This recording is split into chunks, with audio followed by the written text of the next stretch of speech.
បាទនេះសកម្មភាពមុននឹងក្រែលភូមិខ្ញុំក្រែលភូមិបាទហើយការដែលខ្ញុំក្រែលភូមិនេះគឺខ្ញុំយក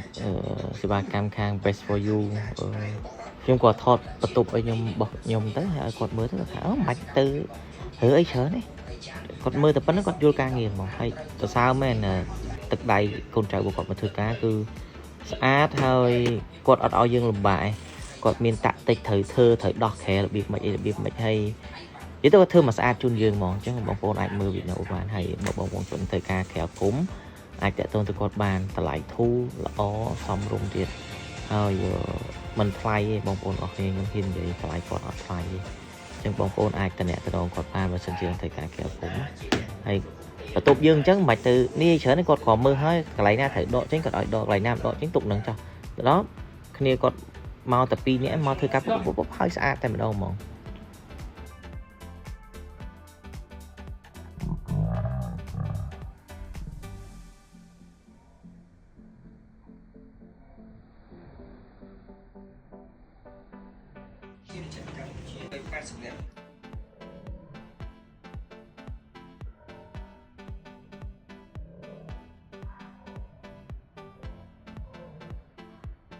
មួយឆ្នាំតាមតែប៉ុណ្ណោះ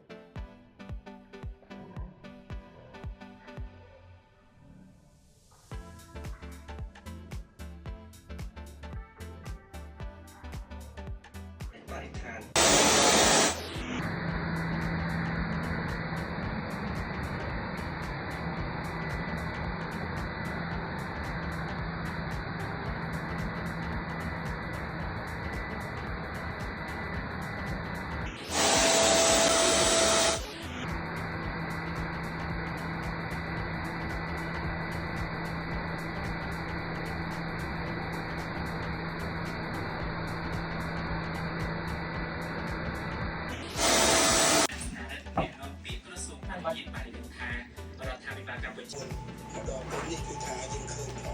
ចលនារបស់ប្រជាពលរដ្ឋចំពោះប្រទេសជកាចំពោះជនជាតិថៃនេះគឺកាន់តែមានកម្ដៅកាន់តែខ្លាំង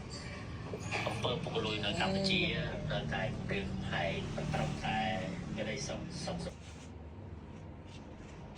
នេះជាលទ្ធផលនៅពេលដែលគាត់ក្រែលភូមិហើយគាត់តែក្រែលហើយលើកសម្រស់បន្ទប់យើង50%មកបាទហើយយើងមានអារម្មណ៍ថា comfort ស្រួលខ្លួនពេលយើងនៅក្នុងបន្ទប់អញ្ចឹងណាពីមុនឥតយើងនេះតែគាត់ថាដាក់គុំមកតង់នេះវារត់ទៅស្អាតហើយជាពិសេសនោះខ្ញុំក្រែលហ្នឹងគឺខ្លាចកូនទូចខ្ញុំពេលដែលគាត់សម្រាលហើយគាត់ដើរដួលទេធម្មតាកូនដំបងចេះខ្លាចបងប្អូនគ្នាហ្នឹងហើយតែគេទាំងយើងដែរគ្នាបាទនេះគឺជាសកម្មភាពនៅពេលដែលក្រែលហើយបងប្អូនជួយឲ្យ rate ផង rate តាំងបន្ទប់ខ្ញុំនិង rate តាំង stand ហើយរបស់គាត់ដែលគាត់ធ្វើផងបាទអរគុណ